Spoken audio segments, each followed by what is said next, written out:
This is News Now. And thanks for joining us this half hour. I'm Michael Quinn. Donna Davis is off today. Here's this half hour's top story. Investigators suspect anthrax was deliberately sent to a Palm Beach County newspaper. An employee who worked for the Sun died last week after inhaling anthrax. The deadly bacteria also has been detected in one of his co-workers. As Jamie Holmes tells us, whoever did this may have used the mail to commit murder. Health investigators spent Monday trying to track. Pentagon officials are assessing the damage done by Monday's wave of attacks on military targets in Afghanistan. Defense Secretary Donald Rumsfeld acknowledges the Taliban regime's air defenses have not been disabled. Here you can see where Monday's U.S.-led military attacks took place. He won't say whether ground troops will eventually be needed. Meanwhile, Afghanistan's Taliban rulers are blaming the U.S. for the bombing of their headquarters in the city of Kandahar. The attack came hours after dawn today. It's the first daylight raid since the attacks began. Many of the employees who work at a South Florida newspaper are undergoing health tests. This after anthrax was discovered at their office. One employee who worked at the Sun died after inhaling anthrax. Health officials say the deadly bacteria also was detected in another employee. As Daryl Nail tells us, many of their co-workers are under a great deal of stress these days because of that anthrax case. My wife and her. The leader of a Cuban spy ring has been sentenced to life in prison in a South Florida federal court. Prosecutors accused Cuban intelligence captain Gerardo Hernandez of contributing to the deaths of 4 pilots shot down by Cuba's Air Force. Hank Tester updates us on the sentencing. A Tampa man who suffers from lung cancer and emphysema takes big tobacco to court and wins. A 6-member jury awarded Floyd Kenyon $165,000. The jury ruled R.J. Reynolds was negligent and its cigarettes were defective, but the jury rejected Kenyon's claims that Reynolds failed to provide adequate health warnings on its cigarettes. No punitive damages were awarded. A lawyer for R.J. Reynolds plans to ask the court to overturn the verdict, claiming no evidence was presented in the case showing the company's products were defective. His 6-year prison sentence is almost up, but this Florida inmate isn't celebrating. That's because he faces life in prison for plotting to kill the judge who put him behind bars. A Miami federal jury convicted Bryant Williams of plotting to kill Miami-Dade Circuit Judge Peter Lopez. Williams only has 8 months left on his 6-year sentence. Lopez gave him for burglary, assault, and aggravated stalking, but he could receive a life sentence for the murder plots. His sentencing hearing is in February.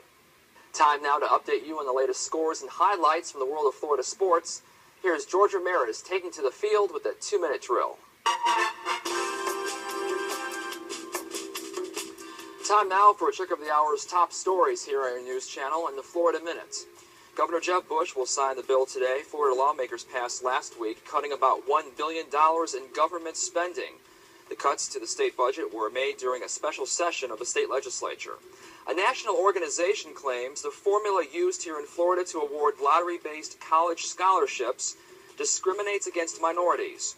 In a letter to Governor Jeb Bush, the National Center for Fair and Open Testing in Cambridge, Massachusetts says too few African American and Hispanic students get Florida's Bright Future scholarships because of rigid cutoff score requirements on college entrance exams. The governor's office denies that accusation. And the Consumer Product Safety Commission is recalling the Kids 2 Inc. Pop Link toys and toy baby buzzer. They say parts of the toys can break off and pose a choking hazard. More top stories just minutes away. A missing Indiana teenager and a high school athletics administrator who vanished with her have been found here in Florida. They were discovered at the Universal Theme Park in Orlando. 31-year-old Christopher Woods is being held in the Orange County Jail on an Indiana warrant, charging him with child seduction. He also faces a federal warrant charging him with unlawful flight to avoid prosecution. 17-year-old Michelle Tarnowski is in a juvenile detention center until she can be released to her parents. Both were reported missing by their families last month, and Indiana police believe the two left the state together. Speculation about inappropriate behavior between Woods and Tarnowski prompted an investigation in that case. Deputies are checking people's vehicles and IDs if they're going anywhere near the St. Johns County Courthouse. Security is at its peak after a threatening letter was sent to the courthouse in an envelope. If you have any information about the threatening letter, you're asked to contact the St. Johns County Sheriff's Department.